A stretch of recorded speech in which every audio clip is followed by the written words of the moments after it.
hídrica de las células y la planta en el continuo suelo, planta, aire.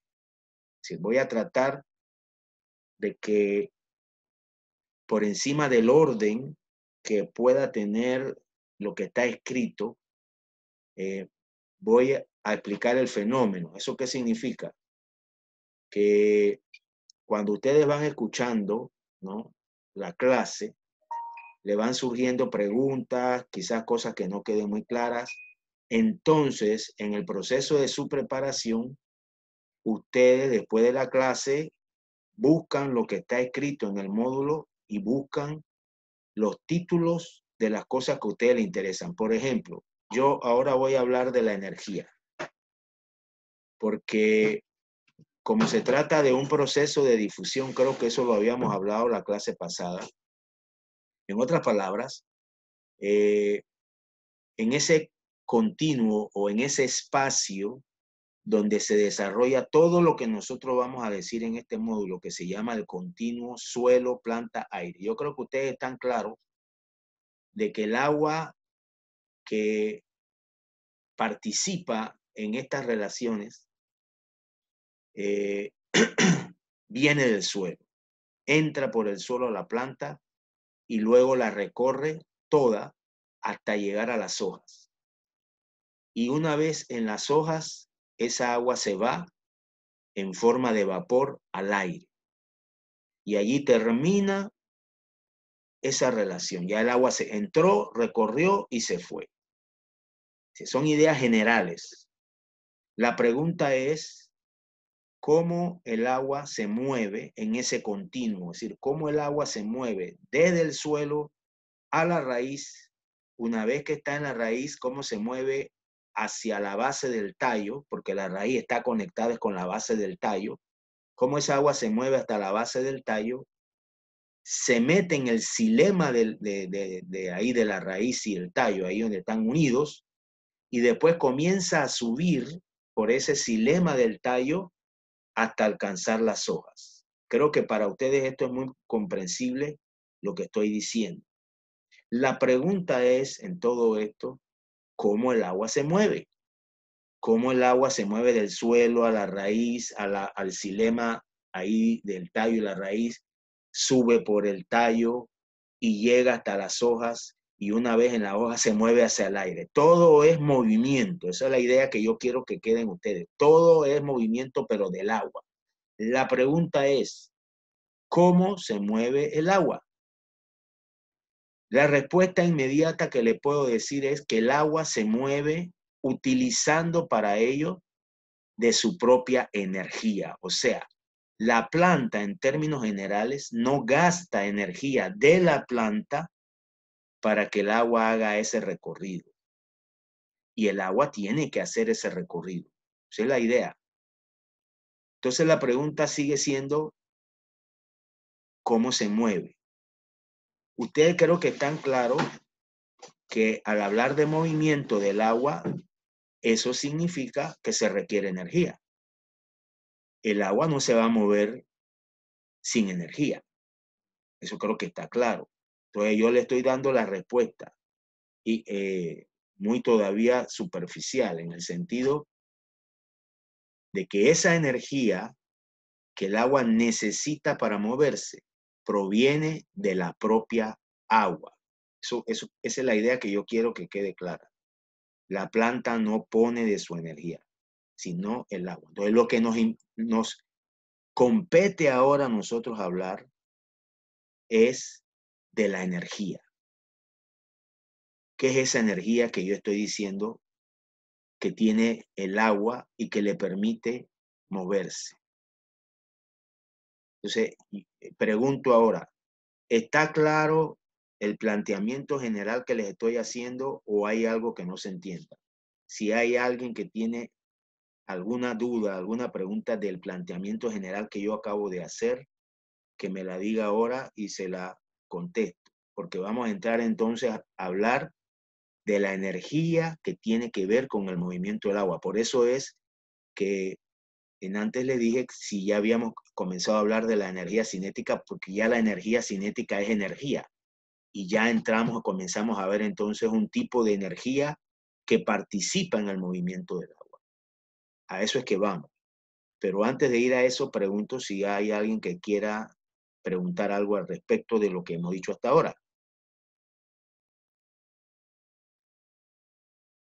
Quiere decir que esa idea está clara. Es importante que esta idea inicial esté clara.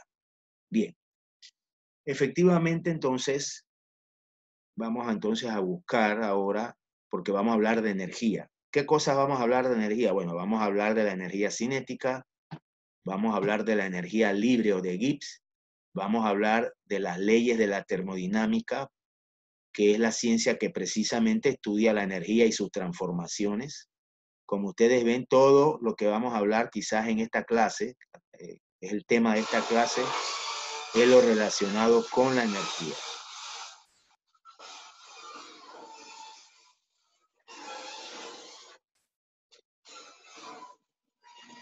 Aquí entramos en la energía cinética. Fíjense lo que dice aquí. La teoría cinética es uno de los principios para entender el movimiento por difusión del agua y los solutos dentro de las células y las plantas. Es un principio de la física. Es importante, ahora que leemos esta frase, que es claro que cuando yo hablo de que el agua se mueve, ¿verdad? En ese continuo suelo, planta, aire, esa agua de la que yo estoy hablando no es agua pura, porque comencemos. ¿Dónde está el agua que inicia el movimiento a través de las raíces, el tallo, las hojas y va al aire? ¿Dónde está esa agua? En el suelo. Ahora yo le pregunto, ¿ustedes creen que el agua que está en el suelo es pura? Obviamente que no. Quiere decir que esa agua de la que yo estoy hablando que se va a mover es un agua que lleva solutos, tiene solutos.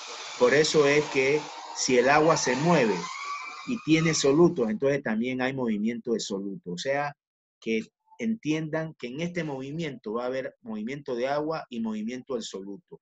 Si el agua para moverse necesita energía, los solutos para moverse también tienen que tener energía. O sea que todo lo que se mueva tiene que tener energía. Pero lo hacemos combinado, agua y solutos que van juntos, ¿verdad? En ese torrente que se mueve a través del suelo, la raíz, el tallo y las hojas y va al aire. Que también quede claro eso. Cuando nosotros hablamos de la energía cinética, partimos de un supuesto. Partimos del supuesto de que todo cuerpo, incluyéndonos a nosotros, todo cuerpo que se encuentra en una condición por encima del cero absoluto, el cero absoluto se usa cuando hablamos de grados Kelvin. Acuérdense que hay grados centígrados y hay grados Kelvin. El cero absoluto es igual a 273 grados Kelvin.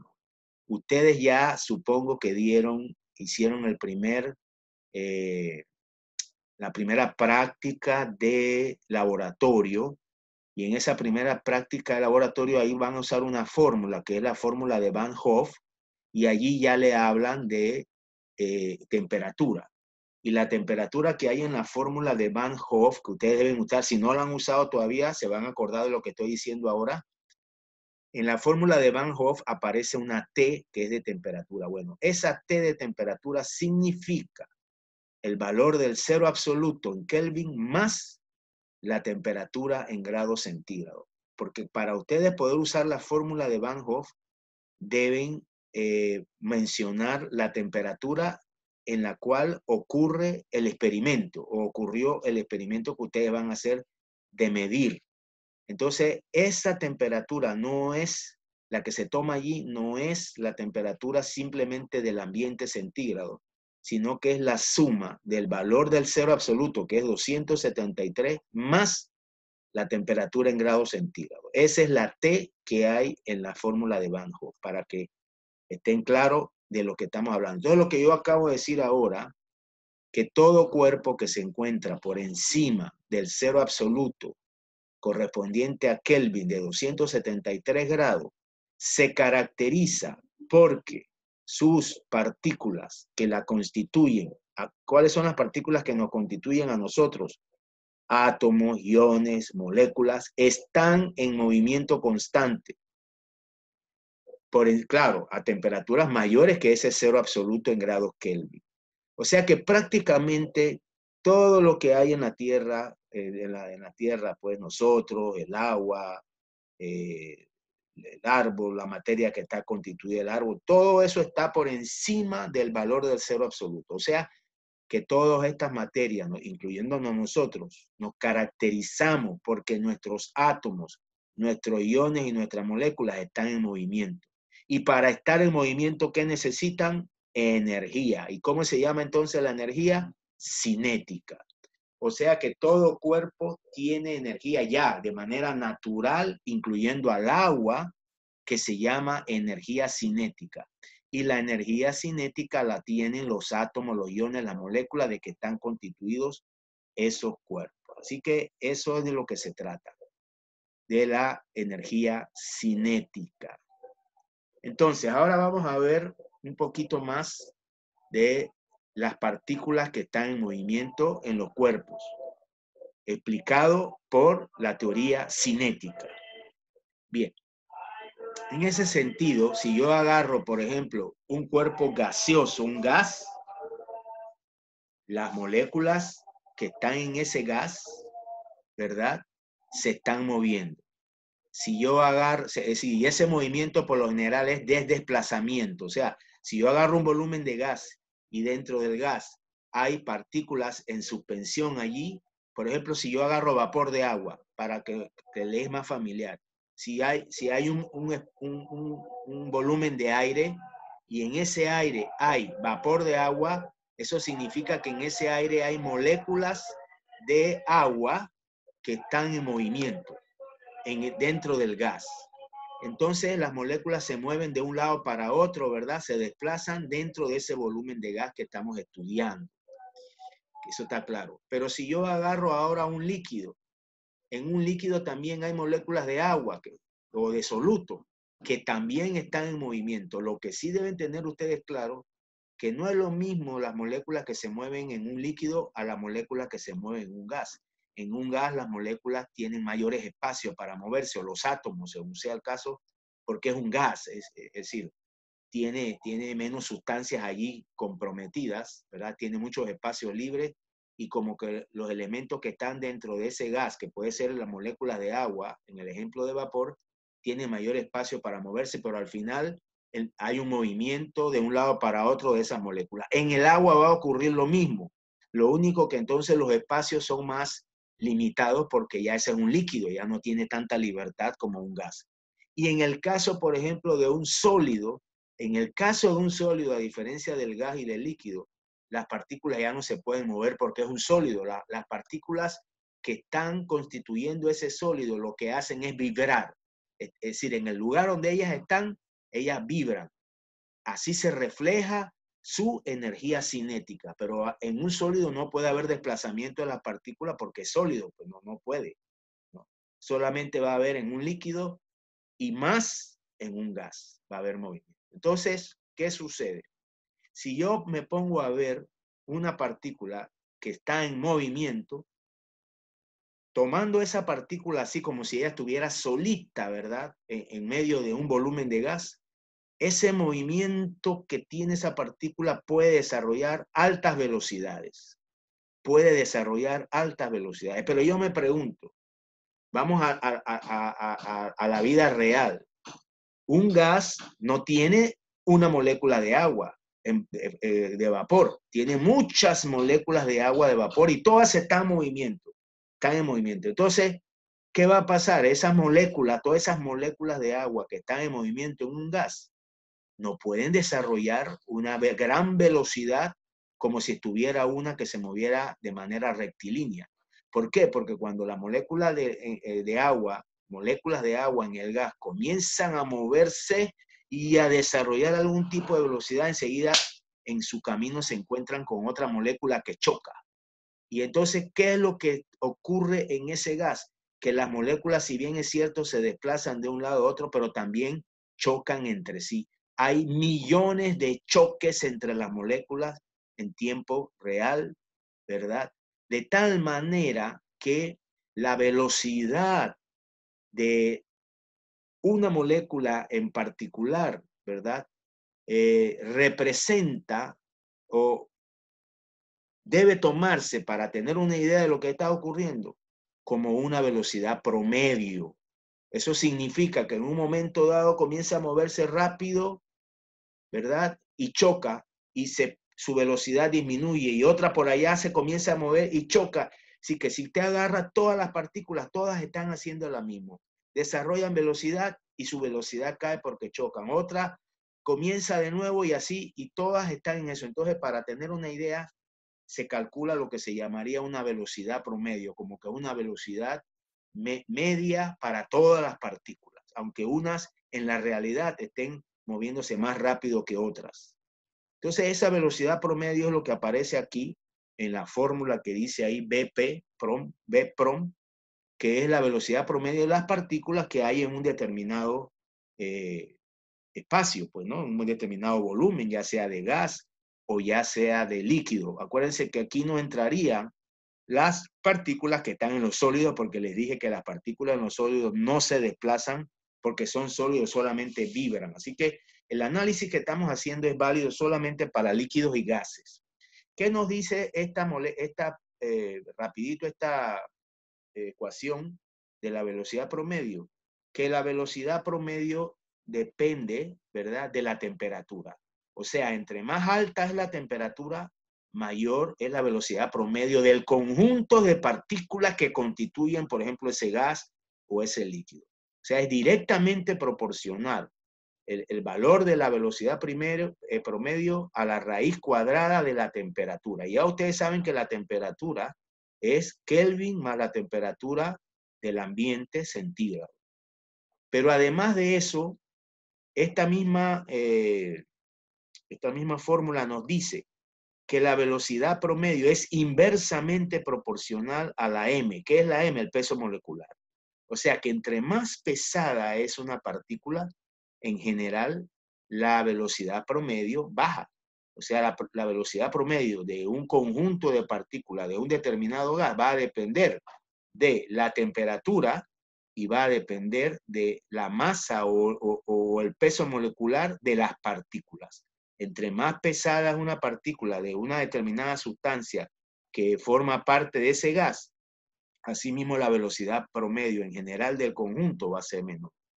Entonces, entre la temperatura y la velocidad promedio, ahí se dan la mano una con la otra y prevalecerá, ¿verdad?, la influencia de la que mayor cantidad tenga. Si lo que más hay aquí son partículas pesadas, si bien es cierto, yo comienzo a cambiar la temperatura, va a aumentar un poco la velocidad promedio, pero no aumentaría tanto, por ejemplo, si yo la comparo con otro gas, donde la masa de las partículas es menor, son más balsitas. O sea que el efecto de la temperatura en un gas comparado con otro, en donde hay diferencias de peso molecular de las partículas, va a tener una mayor velocidad en una misma temperatura, va a tener una mayor velocidad promedio aquel gas cuyas partículas tienen un menor peso molecular.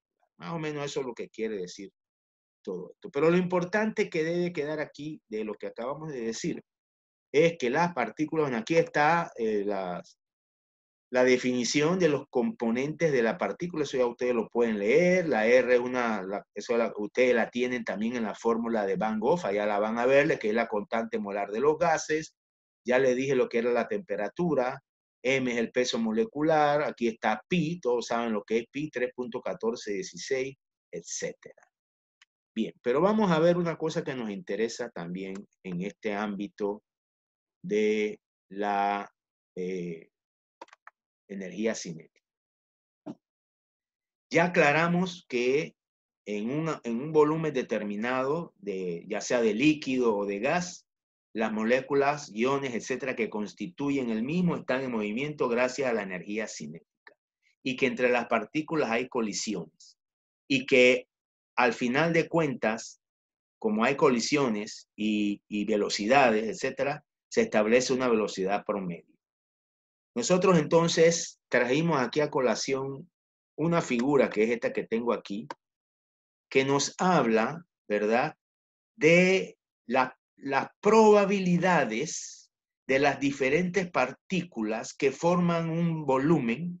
Vamos a coger una sola raya. Aquí hay dos, porque una es una medición a 10 grados, la que está más arriba, y la otra es una medición a 100 grados. Pero ahora mismo no vamos a hablar de eso. Ahora mismo vamos a agarrar solamente una medición. Vamos a coger la de 100 grados, esta que está aquí. ¿Qué nos indica esto? Esta gráfica se llama las probabilidades de Maxwell y Boltzmann.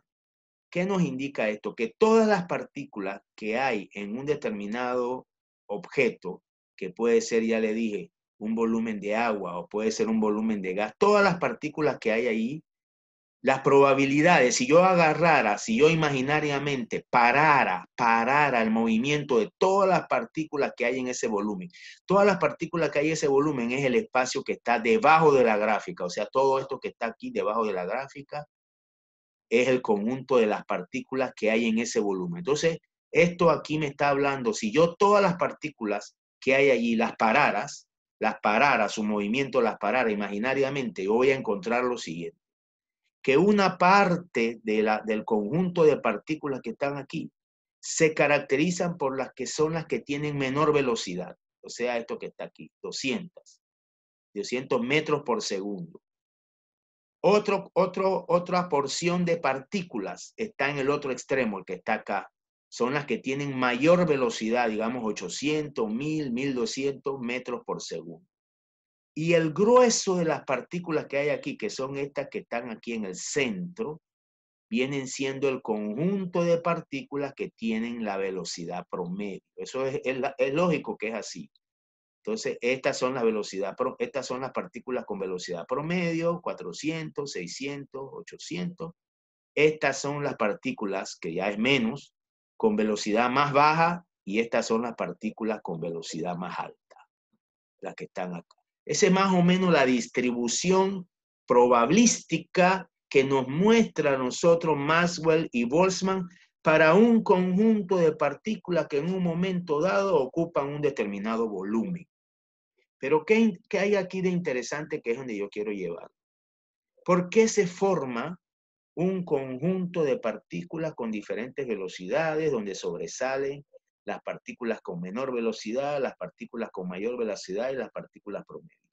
Esto se forma por lo que ya yo les adelanté, porque entre las partículas no hay realmente una corrida libre, sino que cuando las partículas comienzan a desplazarse, ¡pran!, chocan con otras. Y todas hacen lo mismo. ¿Y qué pasa? Hay dos tipos posibles de choques entre las partículas, lo que se llaman los choques simétricos y lo que se llaman los choques asimétricos. Si dos partículas chocan entre sí de manera simétrica es si chocan, como quien dice, de frente, completamente de frente, entonces al chocar las partículas, las dos se paran. La tendencia es que las dos se paran. Si ustedes algún día han visto un choque entre dos carros de frente, cuando ellos chocan, los carros lo que hacen es que se paran, pero se levantan, ¿verdad? La trompa se levanta y caen ahí mismo. Ese es más o menos el efecto de un choque simétrico. Pero resulta ser que la mayoría de las partículas que chocan en un determinado volumen de gas o líquido no chocan simétricamente, sino asimétricamente. Asimétricamente, ¿qué quiere decir? Que no chocan así como cuando se choca de frente, sino que chocan de un lado, ¿verdad? De un lado, digamos, uno choca con un faro al otro. Ese es un choque simétrico, nada más de un lado. Cuando ocurre un choque simétrico, la tendencia es que uno de los cuerpos como que recibe el impacto y se para, y el otro también lo recibe, pero al contrario sale disparado. O sea que cuando se dan esos choques, aquí, que es la mayoría, choques asimétricos, hay partículas que se paran y hay partículas que adquieren velocidad. Entonces, por eso es que nosotros encontramos aquí un conjunto de partículas con baja velocidad, porque esas fueron que en los choques asimétricos pararon su velocidad o disminuyeron enormemente su velocidad, y hay otro conjunto de partículas que cuando se dan los choques asimétricos salen disparadas y se caracterizan porque son las partículas de mayor velocidad. Por esa razón entonces hay esto. Pero lo interesante de esto es lo siguiente. Estas partículas que están de este lado, que son las que se caracterizan, ustedes lo ven aquí, por las mayores velocidades, son partículas que tienen entonces más energía, son partículas que están más calientes y son las partículas que tienen mayor velocidad, más energía, tienen mayor temperatura y se mueven a mayor velocidad. ¿Qué significa eso? Vamos a poner un ejemplo. Si yo agarro un vaso con agua y lo pongo en la mesa, en una mesa, pues, en mi casa, ¿verdad? En el comedor, y dejo ese vaso con esa agua ahí por 4 o 5 días, yo pregunto, al cabo de, marco, el día que lo puse, marqué el nivel que tenía el agua.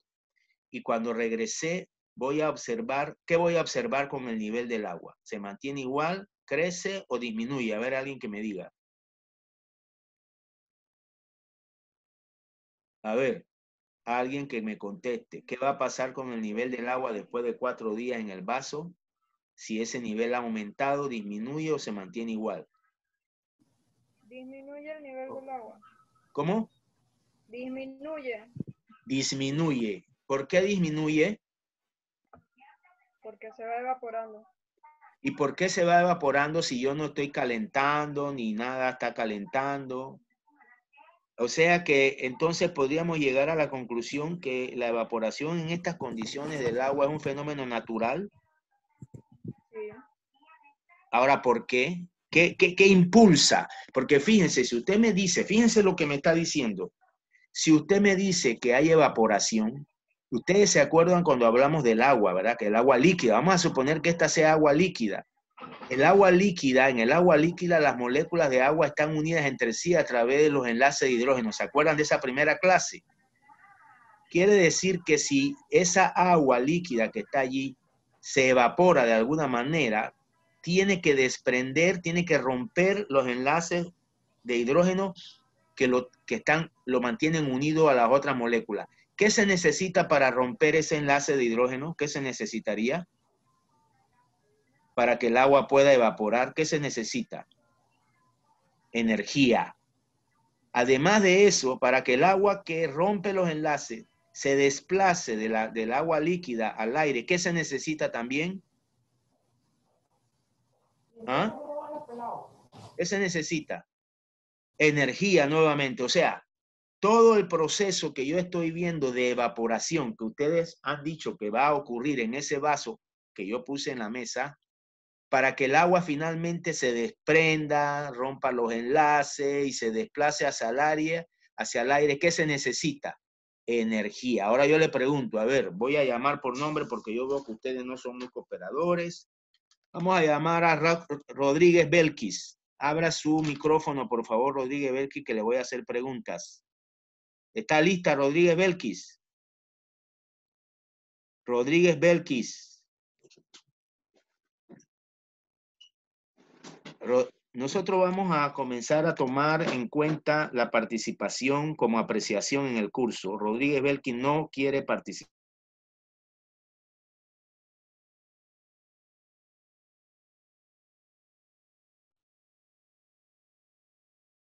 Madrid Diana, ¿está lista? Dígame, profe. Bien, yo estaba diciéndole que entonces, si usted está clara que ese ejercicio de evaporación del agua, usted está de acuerdo con que el agua se evapora, ¿no? Después de 4 días. ¿Usted está de acuerdo con eso? Porque Usted antes estuvo mencionando en las clases pregunté, anteriores ajá, que el agua no cambiaba su volumen. sí, pero eso no tiene nada que ver aquí. Estamos hablando de las moléculas de agua que están en el agua líquida y que yo pregunté qué pasaría con el agua líquida en cuanto a un nivel que yo marqué y dejé ese vaso con el agua por 4 días. ¿Qué pasaba al cabo de los 4 días si el volumen que yo había marcado se mantenía, aumentaba o disminuía? Una estudiante me dijo que Okay. disminuye. ¿Usted está de acuerdo con eso? Que disminuye. Yo le pregunté, ¿y por qué disminuye? Ella me dijo, porque el agua se está evaporando. ¿Usted está de acuerdo con eso o no? Puede ¿Aló? ser que sí. Puede ser que sí. ¿Y por qué puede ser que no? Bueno, vamos a suponer que sí. Ahora, Antes le estuve analizando que para que esa agua se evapore se necesita energía. La pregunta que yo le hago, tomando en cuenta eso, de las partículas que yo le mencioné, que hay en cualquier volumen, ya sea de agua o de gas o líquido, pero en este caso vamos a trabajar con agua. Dentro de las partículas que hay en ese volumen, hay unas que tienen baja velocidad, que es lo mismo que decir baja temperatura, baja energía, es lo mismo. Hay otras que tienen alta velocidad, alta energía, ¿verdad? Y hay un conjunto que es el mayoritario, que ocupa, que es el promedio.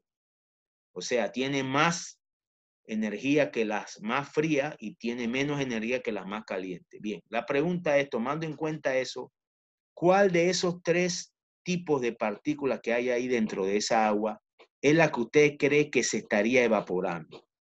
Las más frías, las de temperatura o energía media y las más calientes. ¿Cuál usted cree que serían las que estarían evaporándose?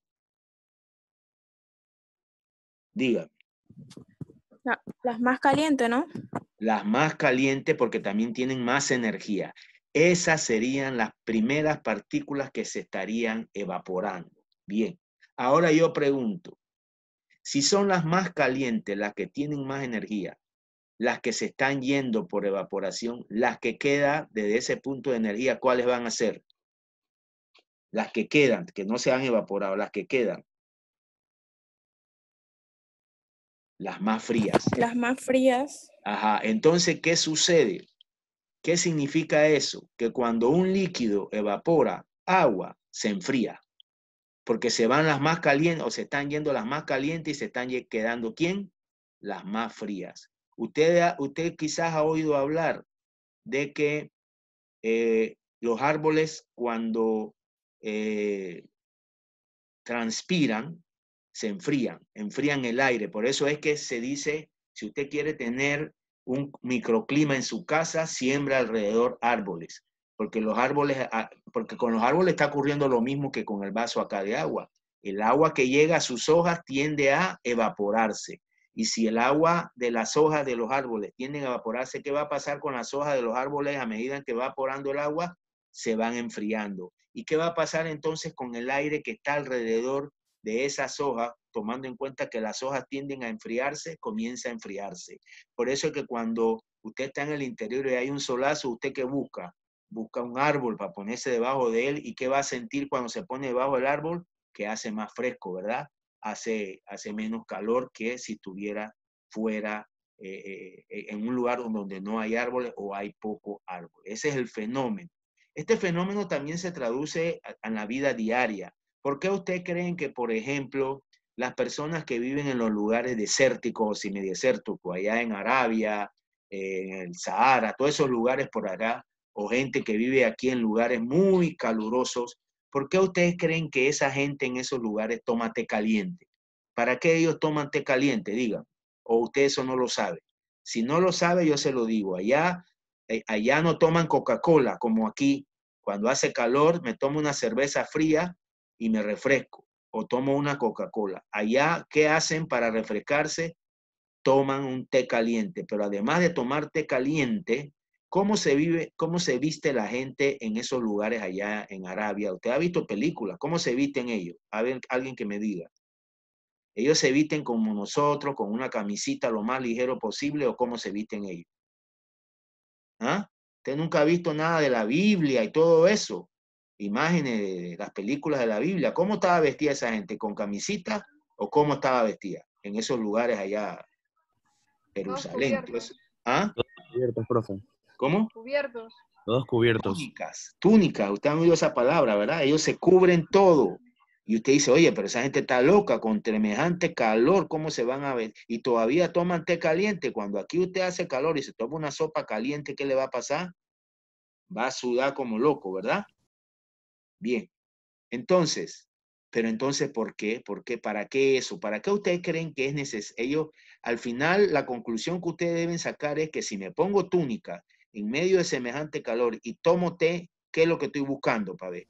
Y porque eso va a ocurrir. ¿Qué estoy buscando? Que el cuerpo sude, profesor. ¿Cómo? Que No el cuerpo escucho. sude. Que el cuerpo sude. Ellos necesitan que el cuerpo sude. Y usted acá en Panamá, ¿por qué toma una cerveza o una Coca-Cola cuando tienes calor? ¿Para qué? ¿No será lo contrario? ¿Ah?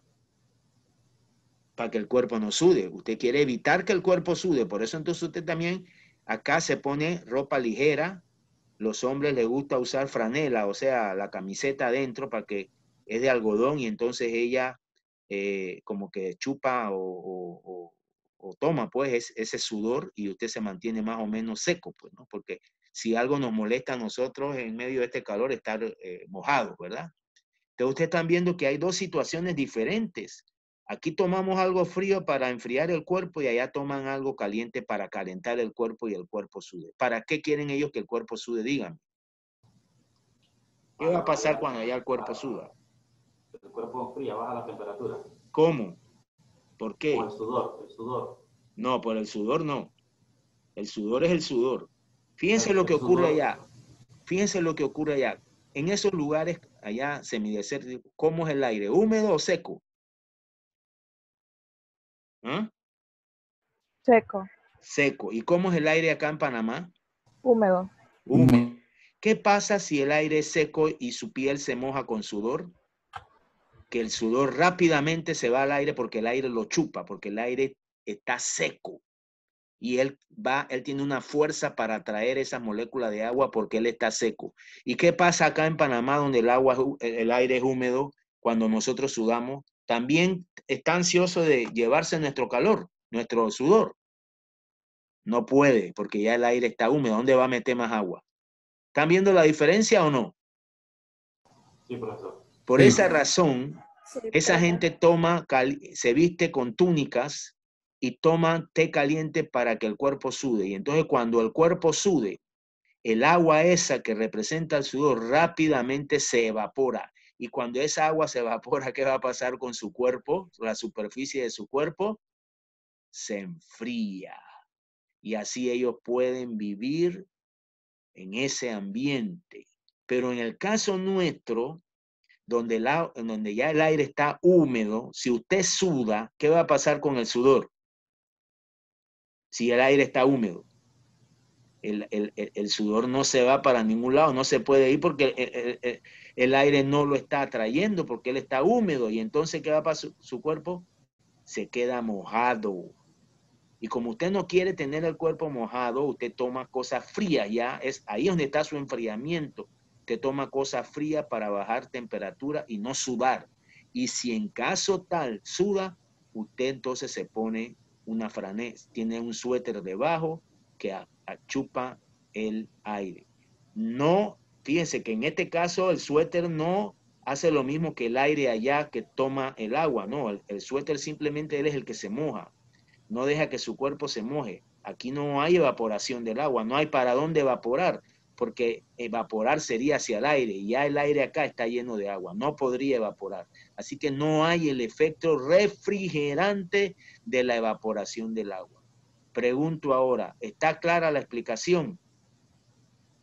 ¿Se entiende la diferencia? Entendible, profesor. ¿Cómo? Se entiende muy bien. Bueno, Sí, se entiende. entonces, diga. Ah, no, que sí se entiende. Bueno, entonces eso es lo que yo les quería decir de la energía cinética. O sea que la energía cinética entonces es una forma de energía que tienen las partículas que le garantiza a ellas un movimiento de manera natural. Por eso yo dije, todo cuerpo que se encuentra por encima del cero absoluto, de manera natural, sus partículas que lo constituyen, sean iones, sean moléculas, sean átomos, están en movimiento. Así que si yo agarro un vaso, digo, si yo agarro agua, ¿verdad? Agua líquida, en esa agua, las moléculas de agua se están moviendo de un lado para otro. Quiere decir que si se están moviendo, es posible que el agua se desplace de un lado para otro, porque sus partículas se están moviendo. Y eso garantizaría en parte el movimiento que yo estoy tratando de explicar. Yo dije que comenzábamos diciendo que el agua en el continuo suelo planta, aire, se mueve, se desplaza del suelo a la raíz, de la raíz al tallo, del tallo a las hojas y de las hojas al aire. Eso ya lo dijimos, hay un movimiento. ¿Y qué dije? Vamos a tratar de ahora aclarar cómo ocurre ese movimiento. Y lo primero que le dije que para que se dé ese movimiento se necesita energía. Y lo segundo que le dije que esa energía que se va a utilizar para ese movimiento viene de la propia agua. Ya estoy dando una respuesta. Ya ustedes vieron que esa energía que sirve al agua para moverse está dentro de se explica dentro de la teoría cinética. Hasta ahí. ¿Está claro o no? ¿Está claro o no? Que la energía es la que se corresponde por ahora con la energía cinética que tienen todos los cuerpos. Por eso los cuerpos pueden moverse de un lado a otro, de acuerdo a ciertas condiciones, ¿verdad? Que existan, que es lo que vamos a ver después. ¿Cuáles son las condiciones para que en un momento el agua, por ejemplo, se mueva del suelo a la raíz, al tallo? Pero puede haber ocurrido, fíjense, que en una misma planta cuyas raíces están en un suelo, el agua no se mueva del suelo a la raíz, al tallo, sino que sea al revés el movimiento. Que el movimiento vaya de la raíz al suelo. En ese caso, ¿qué significaría para una planta que en vez de que el agua que la rodea, ¿verdad? En el medio que ya está, que es el suelo, el agua se mueva, el agua no se mueva del suelo a la raíz, al tallo, sino que el agua se mueva de la raíz hacia el suelo. ¿Qué pasaría en este caso para ver? ¿En cuál de las dos situaciones la planta va a sobrevivir y está bien? ¿Y en cuál no va a sobrevivir? Dígame, ¿en el primer caso o en el segundo? A ver, vamos a ver, Bernal, Kenji. Dígame. ¿Usted no escuchó mi pregunta? En la primera, la planta es la raíz de la planta es la que absorbe el agua, y en la segunda, el agua es la que se dirige a la raíz de la planta, ¿no? No, ¿Cómo? al revés.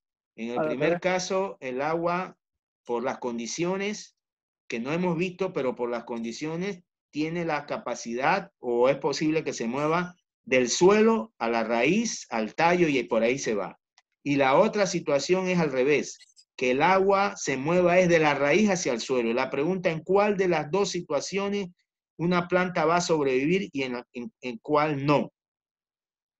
En la Yo primera creo que la primera. sobreviviría y en la segunda no. Ajá. ¿Y usted sabe de algún ejemplo que me pudiera decir del segundo caso? Normalmente, la mayoría de las plantas viven en el primer caso, es decir, el agua se mueve del suelo a la raíz, etc. Pero se pueden dar casos en donde sea al contrario. ¿Usted me podría dar algún ejemplo de eso? ¿Mm?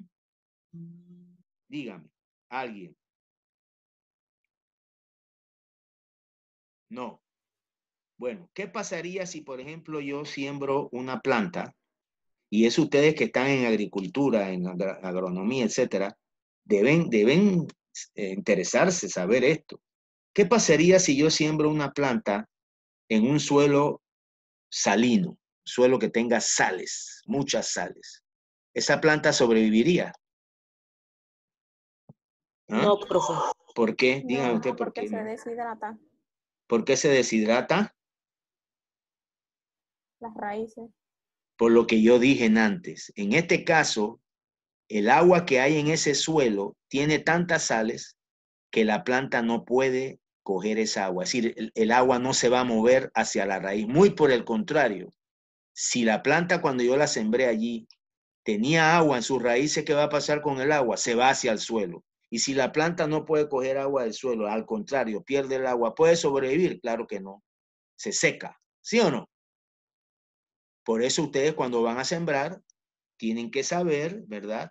¿Cuál es el potencial o cuál es la capacidad que tiene ese suelo de permitir que la planta que yo voy a sembrar tome agua de ese suelo? Ahora, yo le pregunto a ustedes, ¿y cómo hacen las plantas que se llaman mangle?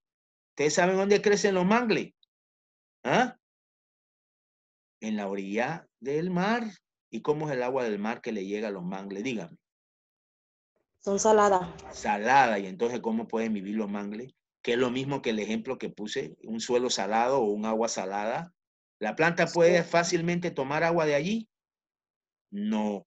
Entonces lo estoy poniendo ejemplos para que ustedes ya vayan poniendo su cerebrito a funcionar, vean diferentes situaciones que tienen que tener una explicación, que es lo que queremos hacer con ustedes, explicar por qué el agua en un momento dado se mueve del suelo a la planta o por qué podría ocurrir que el agua se mueva al revés, de la planta hacia el suelo, si lo vemos así, ¿verdad? Y entonces en esa última circunstancia difícilmente una planta puede vivir teniendo un medio salino, al menos que la planta tenga una estrategia para contrarrestar esa situación de un medio salado.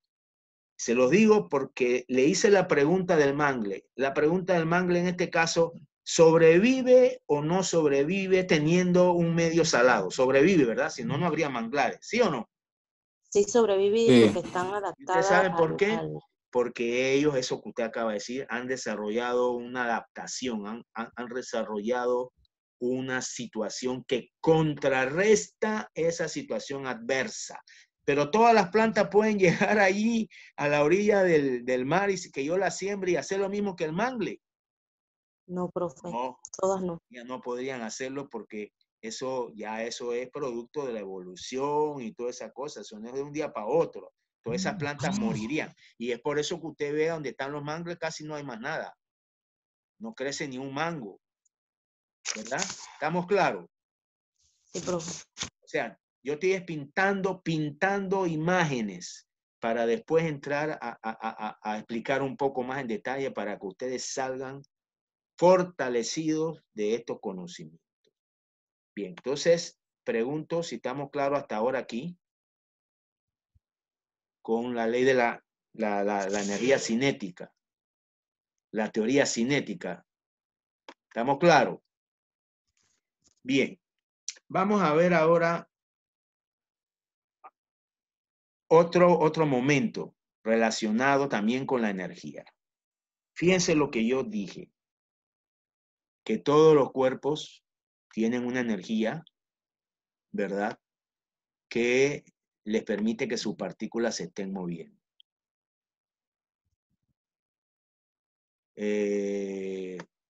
Vamos a ver una cosa. No, vamos a entrar, vamos a seguir este orden, porque aquí se necesita un conocimiento antes de lo otro y que iba a decir.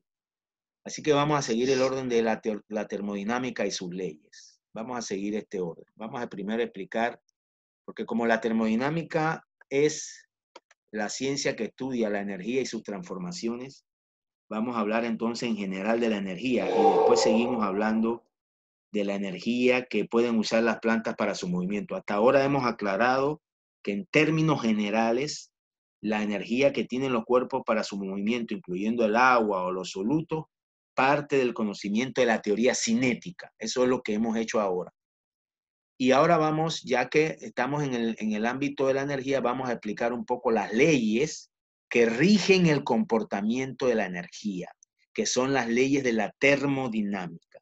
En ese sentido, hay dos leyes fundamentales en la termodinámica. Una se llama la primera ley de la termodinámica, entre paréntesis, se llama el caso de la entalpia, o sea que la primera ley de la termodinámica está relacionada con un concepto que se llama entalpia y la otra ley se llama la segunda ley de la termodinámica, que está relacionada con otro concepto que se llama entropia o entropía.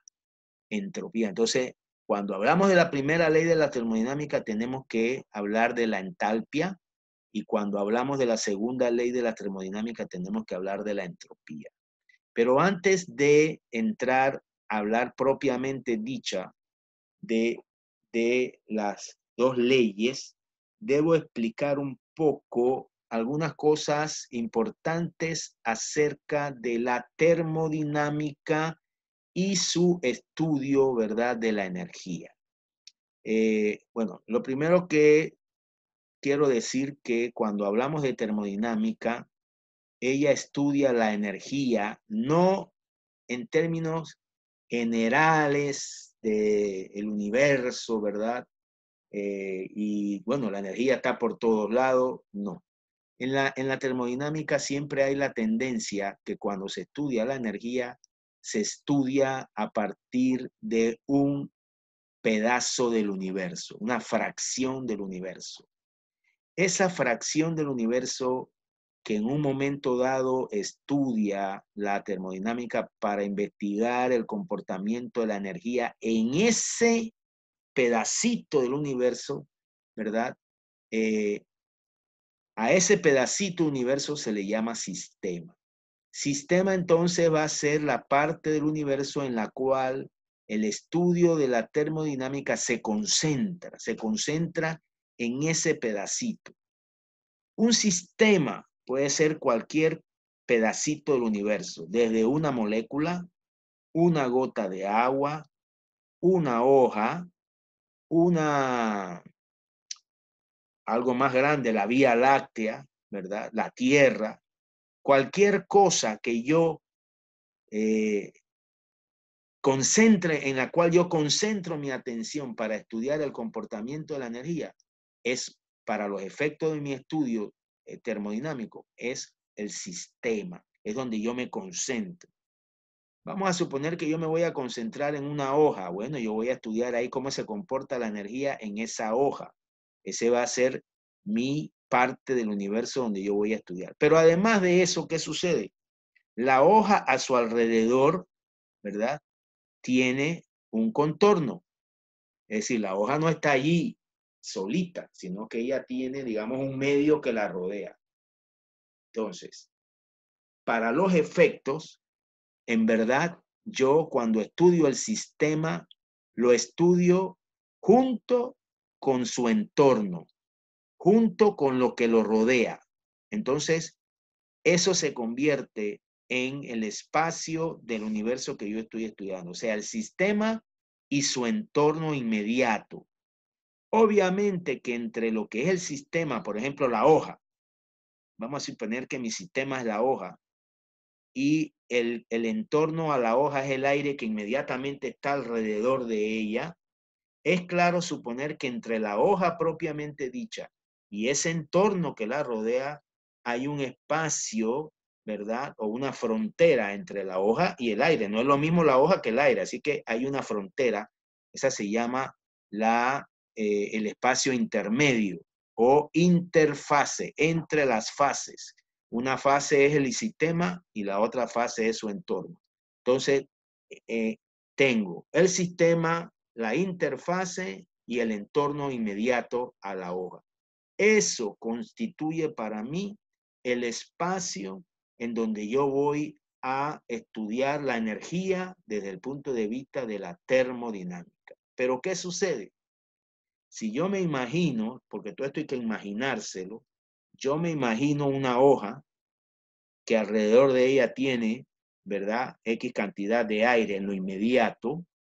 Yo me imagino que después de ese aire que yo defino como el contorno de mi hoja, más allá hay más aire, hay más cosas. Pero mi sistema y su entorno no tienen relación con eso que va más allá, ¿verdad? No tienen relación, no tienen intercambio de nada. ¿Qué significa eso? Que cuando yo estudio termodinámicamente un espacio del universo que he llamado sistema y su entorno, como él no tiene no debe tener más comunicación con lo que hay más allá, entonces yo puedo considerar que mi espacio en el cual yo estoy estudiando termodinámicamente lo que pasa ahí con la energía es un espacio cerrado. Entonces es un espacio cerrado. Por eso aquí hay una frase que dice, la termodinámica se ocupa solo de sistemas cerrados. Pero ya ustedes están viendo cómo se forma el sistema cerrado, que es la parte que yo concentro mi atención para estudiar cómo se comporta la energía en ese sistema que está cerrado. Nada más es el sistema propiamente dicho, la interfase y el entorno inmediato a él. En eso consiste el espacio. Más allá de eso, no hay intercambio, no hay interrelación y por lo tanto es un sistema cerrado. ¿Estamos claros? Pregunto si hay dudas o hay algo que no esté claro. A ver. Y ahora ustedes se van a dar cuenta por qué es importante todo esto que yo les estoy diciendo. A ver, ¿quién dice algo? ¿Está claro todo? Bien, entonces, aclarado esto, vamos a estudiar la primera ley de la termodinámica. Fíjense lo que nos dice la primera ley de la termodinámica, que como ya les dije, se refiere a la entalpia. La entalpia se simboliza con la letra H. ¿Qué viene siendo la entalpia? La entalpia, la fórmula de la entalpia está acá abajo. Y a través de esa fórmula vamos a hablar de ella. Aquí está la fórmula de la entalpia. Ya le dije que la entalpia se simboliza con la letra H y por lo tanto esta fórmula me dice que la entalpia es igual a la energía interna, fíjese, ya nos está metiendo un término, más el producto de la presión por el volumen. ¿Qué viene siendo la energía interna?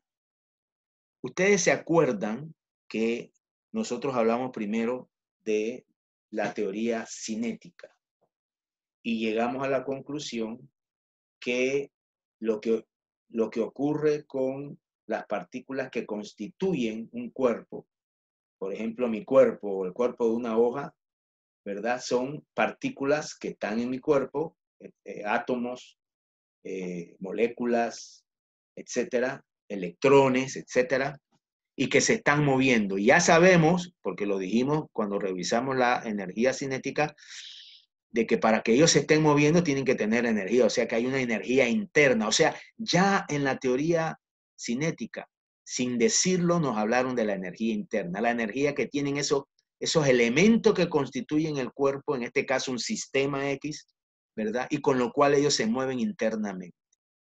Por eso aquí lo definen, cosa que no ocurrió cuando hablamos de la energía cinética, porque en la energía cinética lo que manejamos también fue la energía interna, pues.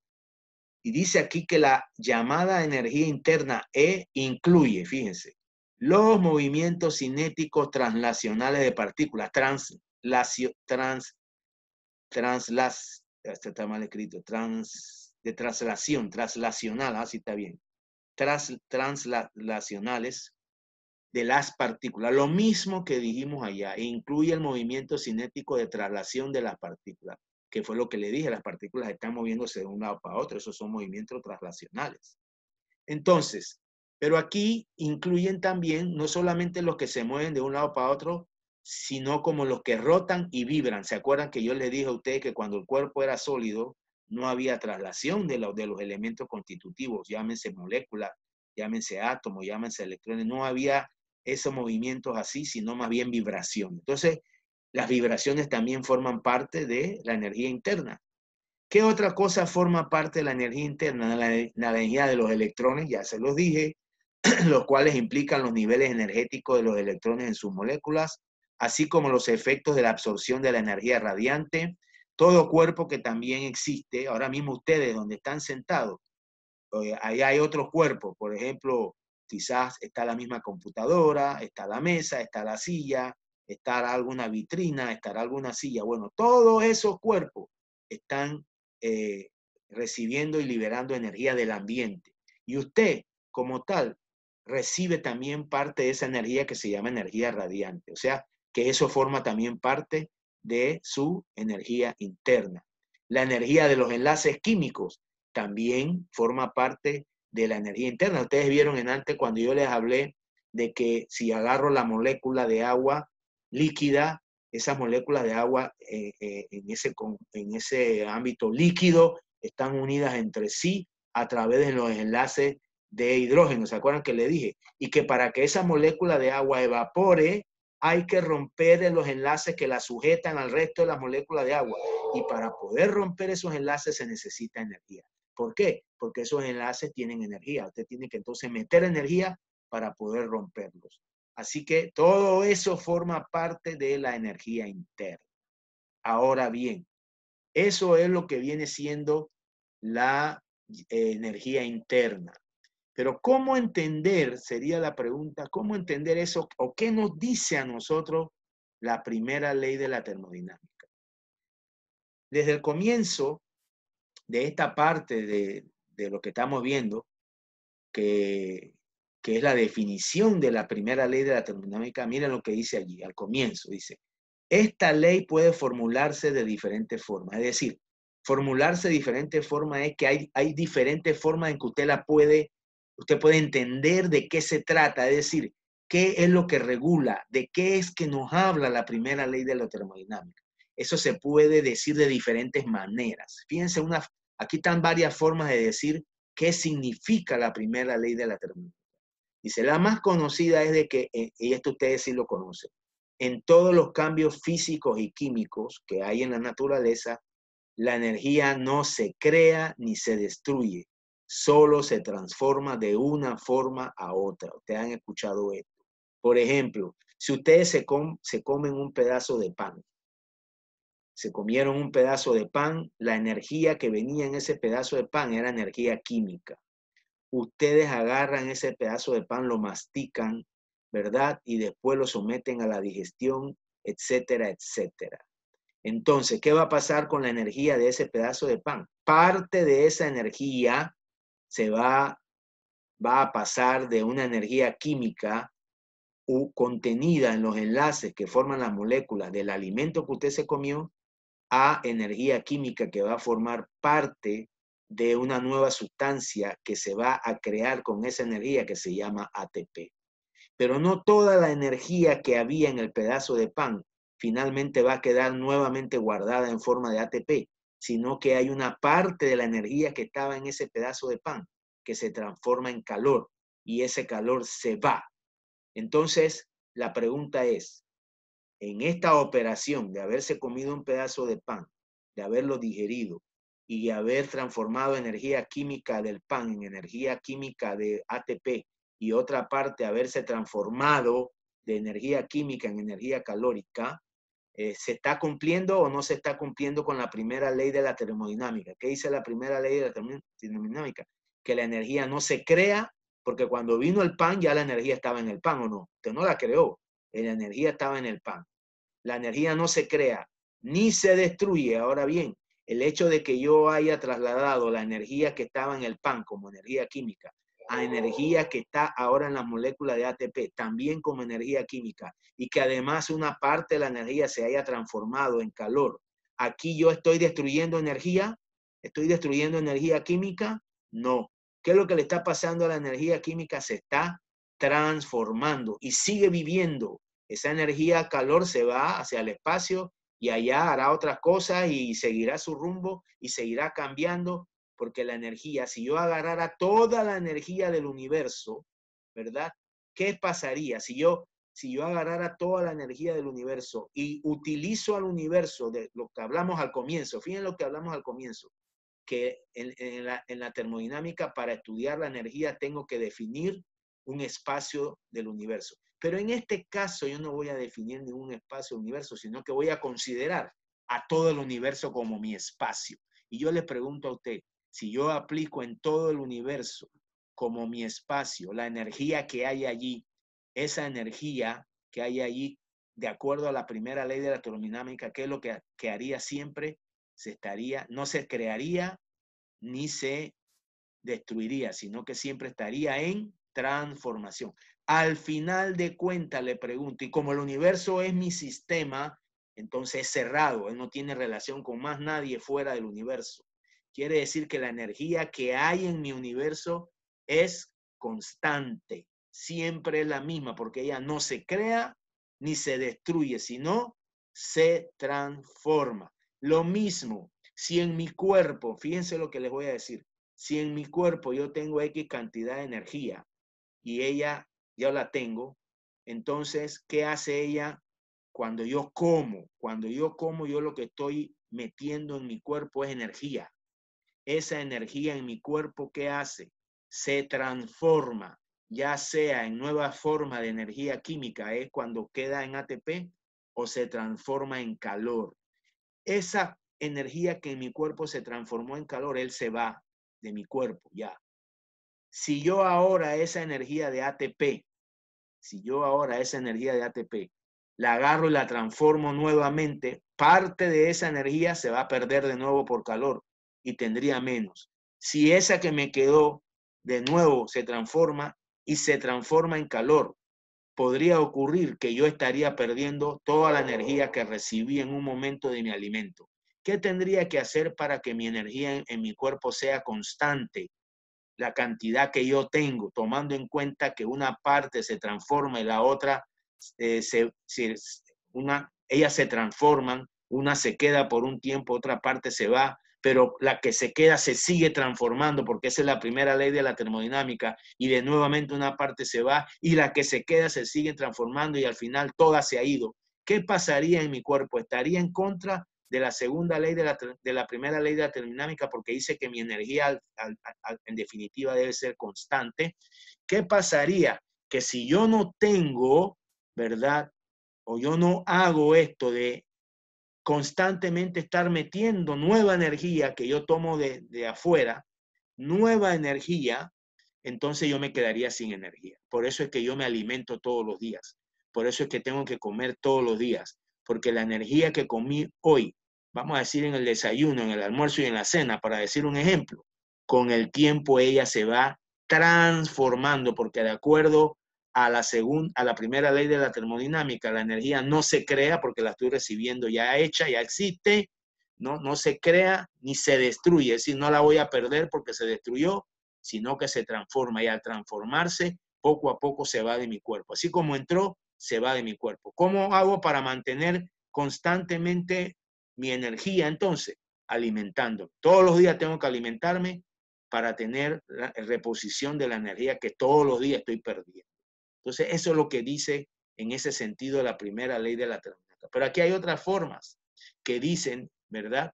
Que en cualquier proceso, por ejemplo, mi alimentación es un proceso, dice, la energía total del sistema es lo que me comí hoy. El pedazo de pan, el pedazo de carne va a ser la energía de mi sistema y sus alrededores permanece constante. O sea, que como yo siempre me estoy alimentando, ¿verdad? Y estoy perdiendo, yo lo que hago es mantener un nivel de energía constante. Si yo me descuido y no hago eso y mi energía comienza a disminuir, entonces comienzo a tener problemas, comienzo a deteriorarme y me puedo morir porque ya no puedo cumplir con la energía que yo necesito tener en mi cuerpo de manera constante para poder vivir. Por eso es que nos alimentamos. Entonces, eso es lo que nos dice a nosotros la primera ley de la termodinámica. La energía en el universo no se crea ni se destruye, sino que simplemente está transformándose de una forma a otra. Bien, no sé si hay alguna pregunta sobre la primera ley de la termodinámica.